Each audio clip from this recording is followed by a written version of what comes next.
पुण्यात्माओं, परमात्मा स्वयं ही इस काल के लोक में आते हैं, अपने बच्चों को तत्व ज्ञान से परिचित कराते हैं। दास के अंदर उसी पूर्ण परमात्मा कबीर साहिब जी की शक्ति काम कर रही है। आप सभी पुण्यात्माओं को काल के जाल से निकालने के लिए परमात्मा इस पृथ्वी लोक में फाल्गुन शुक्ल पक्ष एकम विक्रमी संवत 2053 9 मार्च 1997 रविवार के दिन आए और सार नाम व सार शब्द खुलकर देने का आदेश दिया, जिससे आप सभी का मोक्ष हो सके। इसके बाद इस आध्यात्मिक ज्ञान के प्रचार प्रसार में बहुत तेजी आई और आज आप सभी पुण्यात्माओं को अपने निज घर की और परमात्मा की पहचान हो पाई। 600 साल पहले परमात्मा को ना पहचान कर हम काल के जाल में धोखे से रह गए थे। अब की बार दास को आम संत समझकर धोखा मत खा जाना। यदि आप इस परमात्मा के तत्व ज्ञान से पूर्णतः परिचित हो चुके हो तो दास के इस इशारे को समझकर अपना उद्धार करवा लेना और अपने अन्य भाइयों बहनों को भी कबीर परमात्मा का यह सच्चा मार्ग समझाना। दास को कबीर परमात्मा का मिलना आप सभी के जीवन के कल्याण का कारण बन रहा है। आपको अब उस दिन की घटना के बारे में बताता हूँ। ये सत्य घटना उस दिव्य प्रसंग की है जो आज तक केवल एक रहस्य था। वो रहस्य सालों पश्चात अब आपके सामने प्रस्तुत होने जा रहा है। संत रामपाल जी महाराज जी के जीवन का वो महत्वपूर्ण दिन जिसके विषय में उन्होंने आज तक भक्त समाज के समक्ष केवल सांकेतिक और आंशिक वर्णन किया था, अब उनकी आज्ञा से वो दिव्य प्रसंग विस्तार से प्रस्तुत हो रहा है। ये प्रसंग उस दिन का है जिस दिन संत रामपाल जी महाराज जी को कबीर परमेश्वर जी स्वयं इस धरातल पर आकर मिले थे।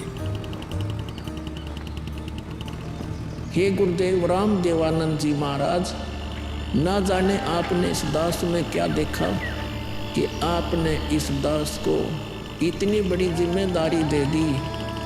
अपने बाद मुझे गुरु पद पर बैठा दिया। ये दास अपनी आखिरी सांस तक आपके द्वारा दिया गया जगत कल्याण के मार्ग और मोक्ष के कार्यों को पूरा करने के लिए समर्पित रहेगा। परमात्मा का सत्य ज्ञान और सच्चा मंत्र हर घर तक पहुंचा के छोड़ूंगा, फिर चाहे कुछ भी बीते मेरे साथ। ये दास आजीवन परमात्मा के मार्ग में कार्यरत रहेगा। ये फाल्गुन शुक्ल पक्ष एकम विक्रमी संवत 2053 9 मार्च 1997 रविवार की बात है। संत रामपाल जी महाराज हरियाणा के झज्जर जिले के एक झाड़ली कस्बे में गरीबदास जी महाराज जी की वाणी का पाठ करने गए थे। वहां किसी कारणवश पाठ रद्द होने की वजह से वे वापस आ रहे थे। वहां से लौटते समय संत रामपाल जी महाराज कबीर परमात्मा की याद में मग्न अपने दुपहिए वाहन पर सवार वापस लौट रहे थे। संत रामपाल जी महाराज स्कूटर को रास्ते में एक चाय की दुकान के पास रोक देते हैं। राम राम महाराज जी। राम राम भगत जी। महाराज जी चाय समोसा लगा दूं? हाँ भगत जी लगा दीजिए।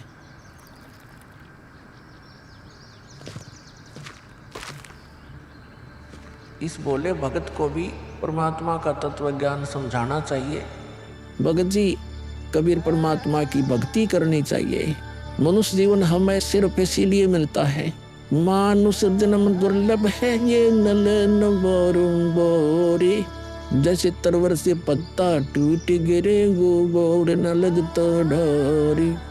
भगत जी, इस काल लोक का कोई भरोसा नहीं है, न जाने कब किस पर क्या बिजली गिर जाए। इसलिए कहता हूँ आपको कि कबीर परमात्मा से जुड़ जाओ, नाम दीक्षा लेकर अपना कल्याण करवा लो। वो कबीर परमात्मा यह भी आपकी और आपके परिवार की रक्षा करेगा और मृत्यु के बाद सीधा मोक्ष को प्राप्त कर जाओगे। ठीक कहते हो महाराज जी। ये कबीर परमात्मा ऐसे गंदे लोक में जहां आदमी की जिंदगी का पल का भरोसा नहीं, व्यक्ति यहाँ जी कैसे रहा है ना जाने कब क्या हो जाए, कब कौन सी बीमारी हो जाए, कब दुर्घटना हो जाए, कब कोई संसारिक आपदा आ जाए।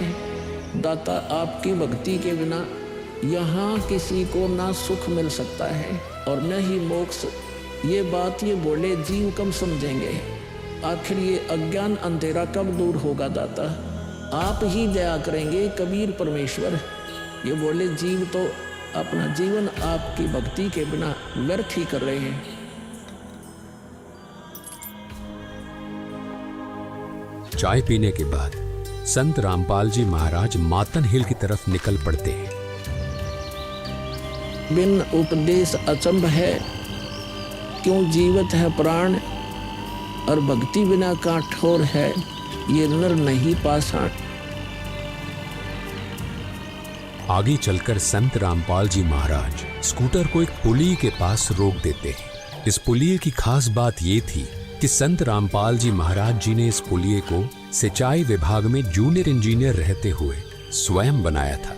क्योंकि यह पूरा क्षेत्र जंगल नुमा था, इसलिए संत रामपाल जी महाराज जी को इस पुलिये पर बैठना बहुत अच्छा लगता था और नौकरी के दौरान वो इस पुलिये पर बैठकर परमात्मा की याद में खो जाया करते थे।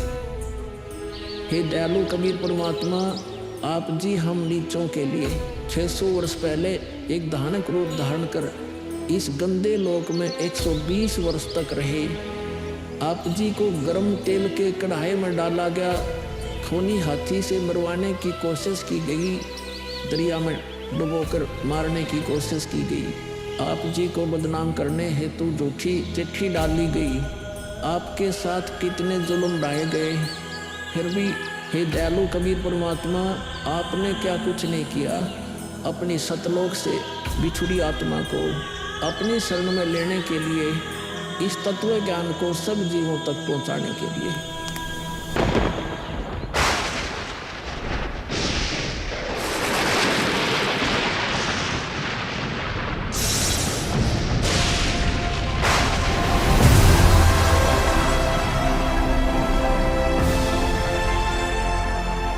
साहेब कबीर आजा आत्मा तोए पुकारती, तेरे हाथ में चाबी हो सतगुरु सतलोक द्वार की। साहेब कबीर आजा आत्मा तोए पुकारती, तेरे हाथ में चाबी हो सतगुरु सतलोक द्वार की।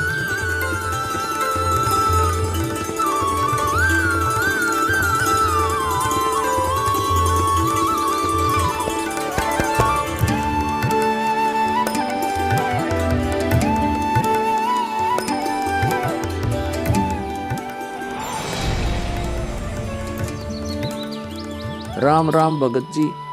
राम राम। आओ भगत जी बैठिए, खड़े क्यों हो? संत रामपाल जी महाराज अपने परने को पुलिया की दीवार पर बिछा देते हैं और महात्मा जी से बैठने का आग्रह करते हैं। कहाँ से आए हो बेटा, क्या करते हो? भगत जी, वैसे तो मेरा गांव धनाना है, जिला सोनीपत में पड़ता है।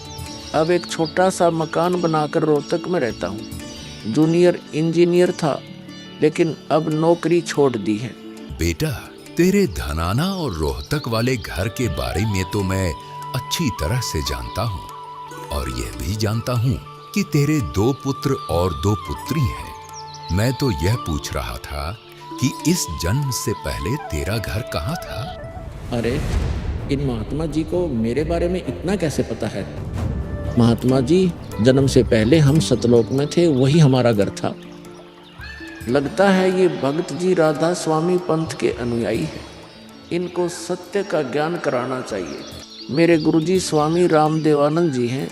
मेरे भगवान कबीर देव जी सृष्टि के रचनहार हैं, वही सतपुरुष है। कुछ पंथ वाले सतलोक के विषय में तो बताते हैं, लेकिन वे सतपुरुष को निराकार बताते हैं, जो कि बिल्कुल झूठ है। भक्त जी, मैं स्वयं संत गरीबदास जी के पंथ से जुड़ा हूँ। संत गरीबदास जी गांव छुड़ानी जिला झज्जर वाले थे और उनको 10 वर्ष की उम्र में कबीर परमात्मा जी जिंदा महात्मा के रूप में मिले थे। उसके बाद कबीर परमात्मा जी गरीबदास जी की आत्मा को अपने साथ सतलोक ले गए थे और वहाँ की सारी व्यवस्था दिखाकर उन्हें इस धरती पर वापस छोड़ा था। फिर उन्हीं बालक गरीबदास ने सतलोक के बारे में बताया कि ऊपर सतलोक है, वहाँ सारी सुख सुविधा उपलब्ध हैं, सदाबहार बाग हैं, नर नारी की सृष्टि है। वहीं पर एक गुम्मट युक्त महल में कबीर परमात्मा जी सिंहासन पर बैठे हुए हैं और वहीं से कबीर परमात्मा जी इस सृष्टि को चला रहे हैं।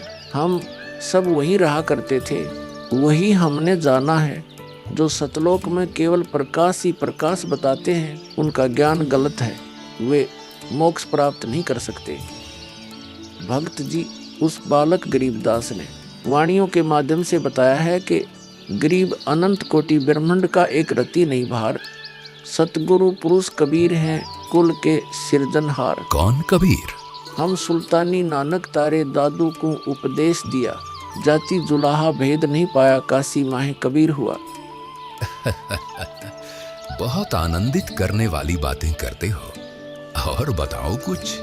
इन्हें अपना ज्ञान अधूरा लग रहा है, हो सकता है ये नाम दीक्षा लेकर परमात्मा से जुड़ जाए। भक्त जी अगर आपको अपना कल्याण करवाना है तो एक ही तरीका है, नाम दीक्षा। मेरे पूज्य गुरुजी ने मुझे नाम दीक्षा देने का आदेश दे रखा है। मैंने अपना घर और नौकरी छोड़ दी है, अब गुरुदेव जी की ही आज्ञा अनुसार प्रचार और दीक्षा देने का पवित्र कार्य कर रहा हूँ।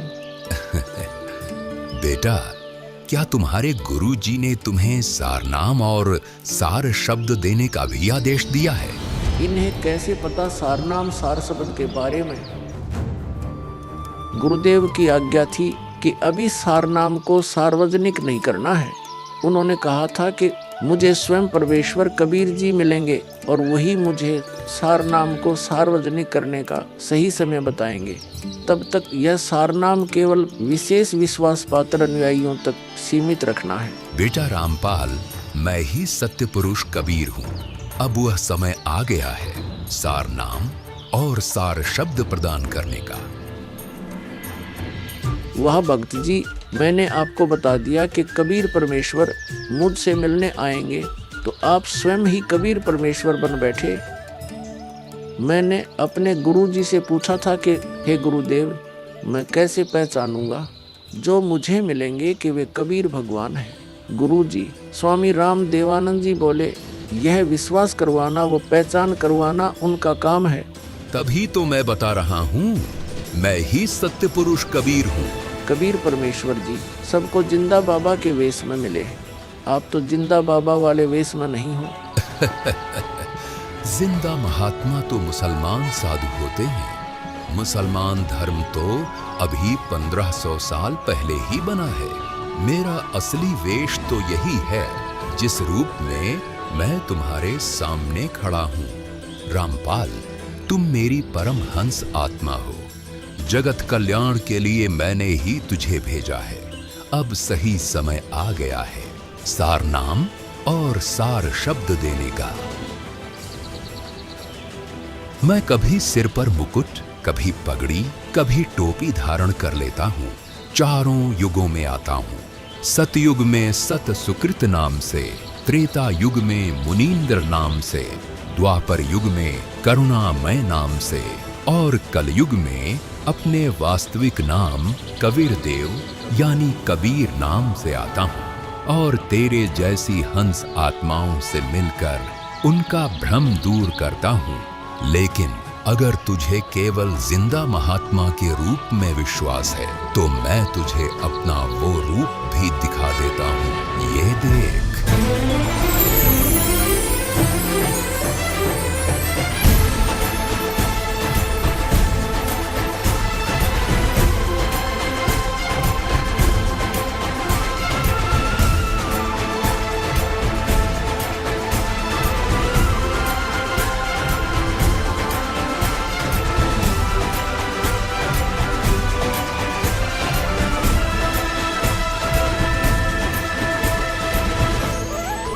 हे परमेश्वर, मुझे क्षमा कर दीजिए।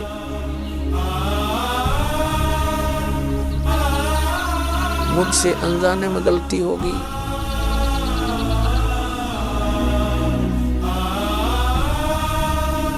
आपने मुझे साक्षात दर्शन दिए और मैं आपको पहचान न सका। मुझे क्षमा कर दीजिए परमपिता। बेटा रामपाल, अब वो समय आ गया है जो मैंने धर्मदास को कहा था कि कलयुग बीते 5500 पांचा, तब यह वचन मेरा होगा साचा। यानी जब कलयुग 5505 वर्ष बीत जाएगा, तब मैं खुद इस धरातल पर आऊंगा और अपने बच्चों को तत्व ज्ञान समझाकर इस काल लोक से सतलोक ले जाऊंगा। बेटा रामपाल, तुम मेरी परमहंस आत्मा हो। अब इसके आगे बेटा, मैं ही तेरे रूप में सारी लीला करूंगा और यह तत्व ज्ञान अपने बच्चों को बताऊंगा, उन्हें सतलोक की राह दिखाऊंगा।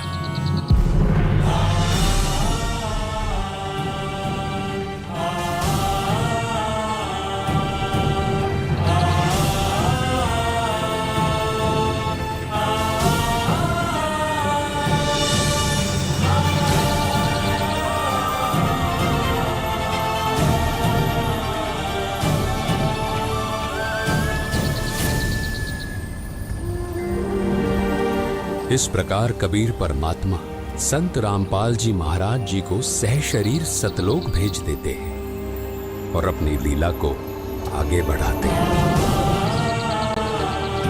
गगी ख्यालवी साल सतगुरु अतल दिगंबर धीर भक्ति हेत काया घर आए अवगत सहत कबीर। भक्ति हेत काया धर आए अवगत सहत कबीर। अमर करूं सतलोक पठाऊं तात बंदी छोड़ कहाऊं।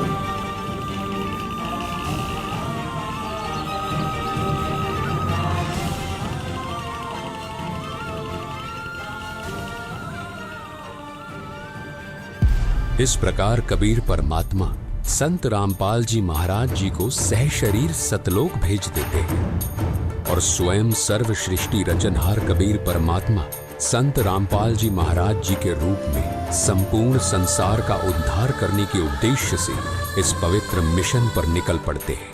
संत रामपाल जी महाराज जी के रूप में कबीर परमात्मा स्वयं को छिपाए हुए हैं। उनके इस लीला को समझना आम जीव की समझ से बहुत दूर है। एक संत के स्वरूप में परमात्मा के अभिनय की ये अद्भुत सच्चाई भक्त समाज के लिए जानना बहुत जरूरी था। साक्षात कबीर परमात्मा के स्वरूप बंधी छोड़ सद्गुरु रामपाल जी भगवान की जय हो। अब बच्चों, ज्ञान पूरा आ चुका है और वो ठीक का समय आ गया है। गुरु पूरा, ज्ञान पूरा, भगवान पूरा, सब ही नारी नर शुद्ध तक। जब ठीक का दिन आवंत, कपट चातुरी छोड़ के शरण कबीर गहनत। बच्चों, वो ठीक का दिन आ गया। चारों तरफ डंका बोल गया दाता का। कहाँ उग्र, कहाँ शूद्र हो, चाहे कोई नकम्मा डाकू लटेरा है, चाहे कोई छोटी जाति समझते हो आपको, हरे सबकी भाव पीर परमात्मा। वो संत जो मेरा भेजा होगा, भेजा हुआ आएगा, वो सब के दुख दूर करेगा। हरे सबकी भाव पीर, सो समान समदृष्टि है समृत सत कबीर। वो एक समान समदृष्टि का है, सबको एक दृष्टि से एक समान प्यार देगा, सबको एक जैसा व्यवहार देगा, एक जैसा सच्चा नाम सतनाम सार शब्द देगा। वो समृत सत कबीर ही होगा। बोलो बंदी छोड़ कबीर साहब की जय हो।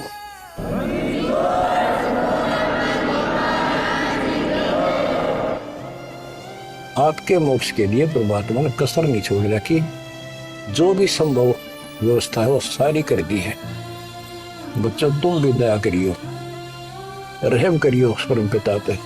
बच्चों, आने वाली पीढ़ियां आपको भी याद करा करेंगी, जब तक चांद सूरज रहेंगे आपका नाम रहेगा कि हमारे कौन माता पिता, कौन दादा परदादा दादी इसे अमृत ज्ञान को हमारे कुल में लाए थे। आने वाली पीढ़ियों के उद्धार के लिए तुम जिम्मेवार हो, कुर्बान हो जाओ। पहचान लो उस परम पिता को और पहचान लो अपने गुरुदेव को। परमात्मा आपको मोक्ष दे, आपको सद्बुद्धि देकर रखे, आपको भगवान की याद बनी रहे, सतलोक याद रहे, काल का कष्ट भी याद रहे, यहाँ भी सुखी रहो, सतलोक में सदा सुखी हो जाए। ये दास का आशीर्वाद है। सत साहिब।